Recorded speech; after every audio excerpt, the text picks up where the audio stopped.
I so just want. I know, I could use that. Welcome to another episode of Performance Enhancing Discussions. I'm your host, Dr. Jane Phillips, Ghost Rehab Performance, Strength, Hockey Training, Injury Prevention. And I'm Coach Ben, the head strength coach at Ghost. Also, hockey, strength, injury prevention. Yeah. As you can tell by our great intro, we are grinding today. It's been a long week of training athletes. Actually, Literally just spilled my coffee everywhere.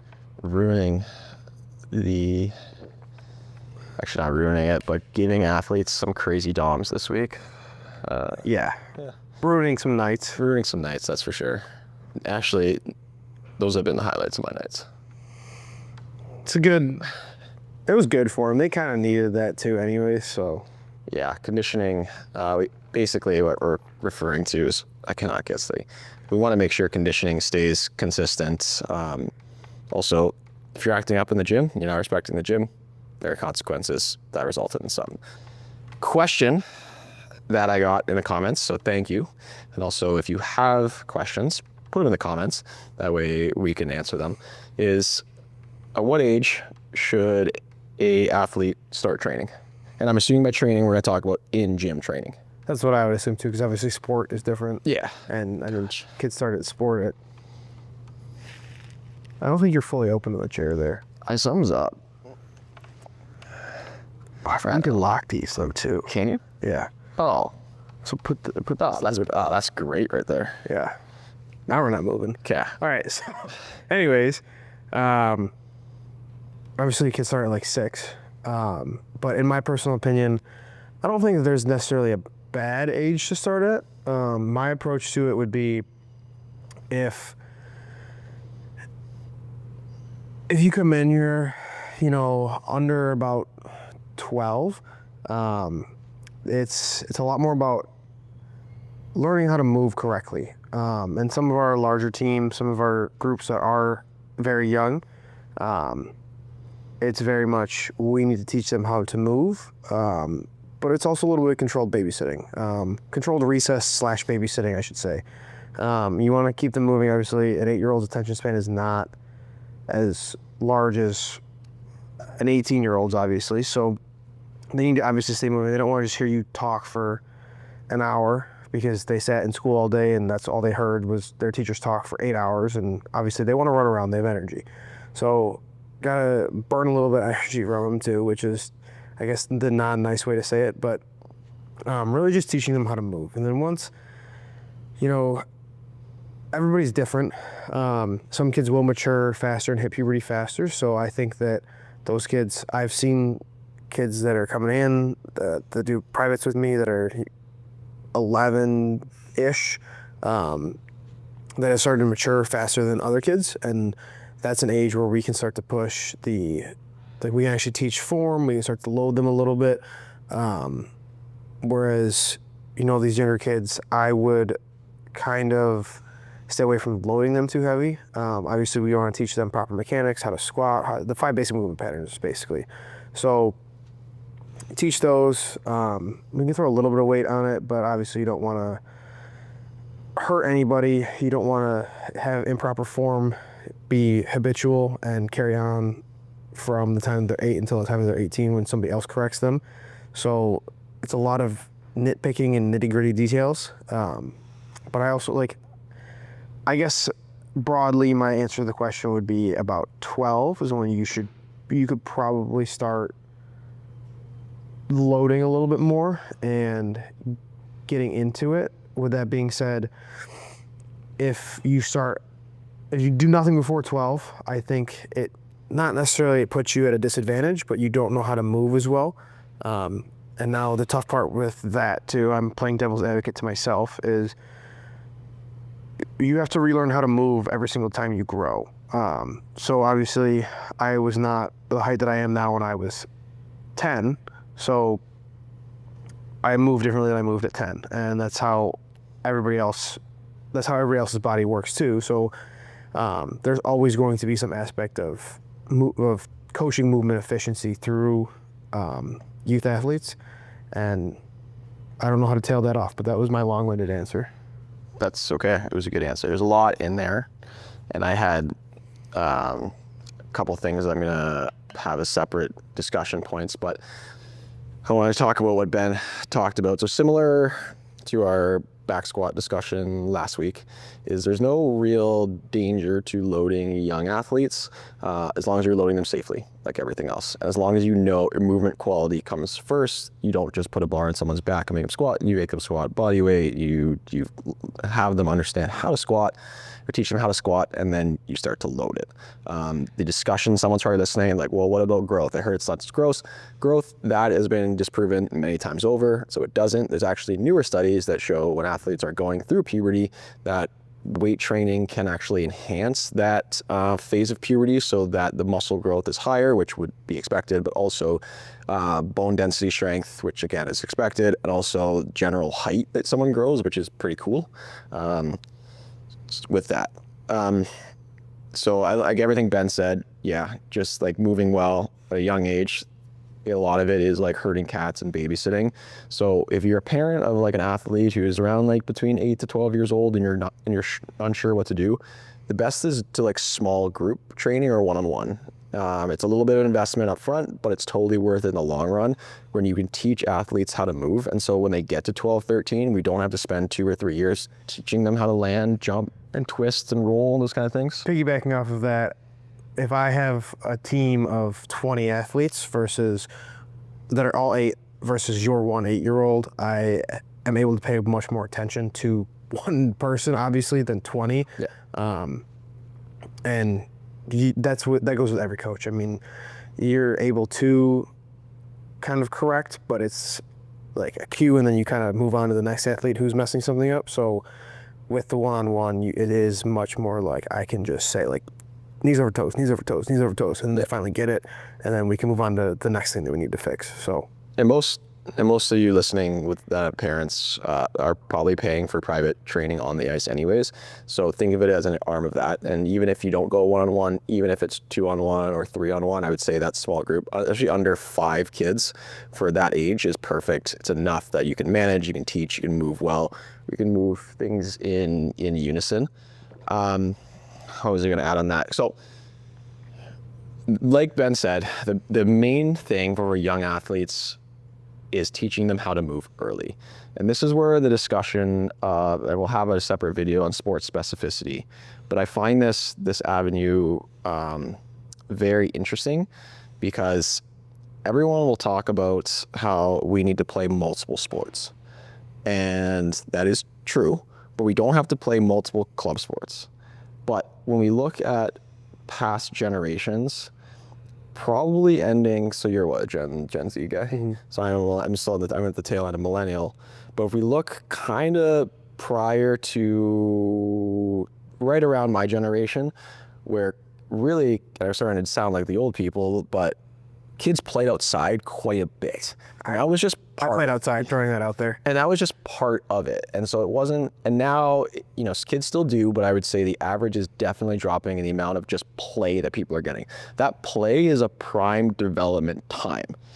And then where I'm going with this is if you are not getting that play, or your child is not getting that play, you can kind of supplement that play, or sort of, I would say supplement, not replace it, but by going to a gym and doing movements where you're running, jumping, and cutting.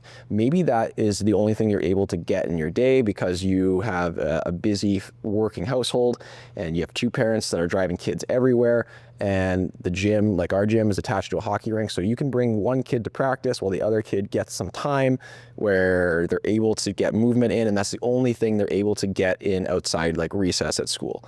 So that's where that gym training would be really beneficial to supplement on that for those young kids, like if they're not getting that time outside. And just to kind of piggyback off that, like, you probably will see, whoever's parents watching this, like, you'll probably see hockey specific, soccer specific, X sport specific, whatever. Like, my job as a strength coach is to make an athlete bigger, faster, stronger, more powerful, leaner, whatever they need to work on. That's my job, is to help them get there. I can't perform on the ice for them. but I can give them the tools to be able to perform better on the ice for them. Now, I'm a hockey specific strength. Oh, I can't speak. I'm a hockey specific strength coach, but the same goes for a football strength coach. I mean, when I was in college, shadowing their weight room, it's the same aspect. Like their job is to make the linemen, the quarterback, the defensive players bigger, faster, stronger, meaner in college, but more powerful, all of the above, so they can go execute there better. So it's not just like we can only do hockey specific movements in here, because that kind of takes away from what my entire job is. And in the reason I'm saying that is because there is an aspect of that free play in here where like we're gonna do hurdle hops, and like I want you to jump over the tallest hurdle you can. I don't care how you get over the hurdle. I want you to sprint as fast as you can. I don't care how you get there. In an aspect of that where there's a little bit of autonomy when it comes to movement in the gym. The most specific, sport-specific training you'll do is your sport. In the gym, our job, like Ben said, is to build the attributes, the physical attributes that benefit your sport. Strength, speed, power, stamina, endurance. If we came in here and we put a barbell in your hands and attached it to a cable and told you to shoot and rotate, it's not the most effective way to build someone's ability to shoot a hockey puck. Best way to build your ability to shoot a hockey puck is to go outside with some plexiglass and just rip pucks at a net. If you want to build rotation and strength and core stability, there's much better ways of doing that than a loaded barbell rotation made up nonsense that you'll see on the internet. So for us in here, we need to build those attributes. Yeah. And then you go outside and shoot those pucks and they transfer over. Yes, that was gonna be my add-on to that, is like the things you do here, the rotational strength that you do in here, the pushing that you do in here, the pulling that you do in here, the upper body strength that you do in the gym is going to translate into being able to shoot that puck. But you still have to be able to execute shooting a puck before any of that matters. With our, going back to the age discussion, with our teams, Off topic. yeah, it's okay. With our teams, we don't really put a barbell in their hands until they're about 12, especially in a team setting, just because there's so many of them, and we really want to teach them to move well. We encourage barbells. Like we think they're really important. They are a great way to load and great way to train.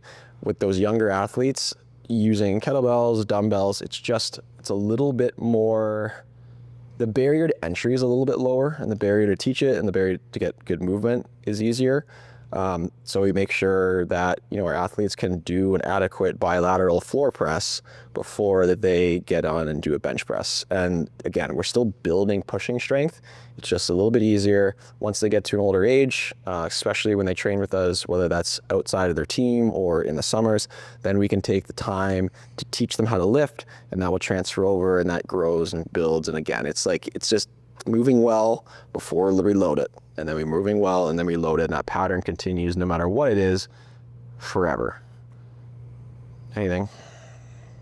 Oh, I think we touched on basically everything. Yeah, that was a really good question. It was a good question. I like that question. Because I definitely see a lot of people that are like, oh, my 6-year-old needs to come in here. And like, they probably don't. Your 6-year-old probably does need to go run around outside. They probably don't, unless they just don't run outside. Yeah. And the only way to get them to move is to come here. Okay. And I will add, like, when I program, I like to stay more on the plyo side for the younger kids. Mm-hmm. And so if we're going to do a lot of running, a lot of, granted, running is not necessarily a plyometric, but a lot of jumping, a lot of more high velocity movements where, like, we just need to go, because that is going to, A, get them the movement that they need, and B, it's much more safer than trying to load them, and they're going to pay attention a little bit more because they enjoy the movement, obviously. But they, right around that 11, 12 age is kind of when they all want to start putting a barbell in their hand, especially the boys. Yeah. Typically like 12 and 13, they're like, get me in the rack and don't let me leave here, and I don't want to leave the gym. A lot of them at that age, through their high school or middle school, start to get a barbell in their hand anyways. Yes. So that's another part of it too, and it's a discussion we've had with many parents, is like, they're going to go to their high school, and maybe it's a PE teacher who isn't a bona fide strength coach is going to have them lift and squat. I'd rather that they learn how to do it here at that 12-ish age. So when they step into higher levels or middle school stuff, similar to how we treat our college junior athletes, is teach them how to do it here so that when they go, or if they go with their buddies to Planet Fitness or something, they don't mess up. They know what they're doing. That is an important part of it. There was something that you said there that I totally forgot at the start of your discussion. Movement, plyometrics. Oh, yeah. With plyometrics, running and jumping, again, another really, really important part with these young athletes is it's easy to gamify. Yes. And that gets buy-in. It makes it fun. It makes them want to come to the gym. We want our athletes to want to come to the gym every single day when they're training up until, till the day they the day they die when they're old. We want to train. We have 2 coaches in here. We have our U18 coach who's in his early 40s. We have our assistant coach here. They love coming to the gym. They train. We want that to last forever. So if you can gamify it, it is a lot more fun and enjoyable to have how high can you jump over the hurdle? Who's gonna grab the band on the race first and then stop first? That's a lot easier to gamify than it is to do like a back squat or something where the only real metric outside of using velocity-based training is going to be weight, which then brings up its own issues about movement safety and movement quality. And so it's better not to have that to be a team gamification kind of setup. I think that hit every nail on the head that I wanted to. Yeah, I think so. Thank you for the question. Continue to ask the questions because we're here to answer them. That's what you do. If you are in West Michigan area and you want to train with us, come train. Shoot us an email. The link's down below. If you want to train remotely, we are in the process of building out 8 programs. 8 programs?